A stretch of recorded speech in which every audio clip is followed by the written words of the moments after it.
లోకా సమస్త సుఖినో భవంతు, సర్వే జనా సుఖినో భవంతు.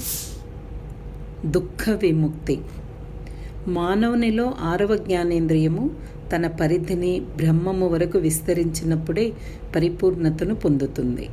మనస్సు అంతకన్నా ముందుకు విస్తరించలేకపోవడం వలన దాని చర్యలన్నీ ఆగిపోయి నిశ్చలత్వాన్ని పొందుతుంది. విశ్వంలోని ప్రతి ఒక్కటి స్థిరంగా ఉండకుండా నిరంతరం కదులుతూ మార్పులకు లోనవుతుంది. మనస్సు కూడా పరిసరాలను బట్టి, వస్తువులను బట్టి నిరంతరం చలిస్తూ మార్పులకు లోనవుతుంది. వేగవంతమైన కదలికలు మనస్సును వేగవంతం చేస్తాయి.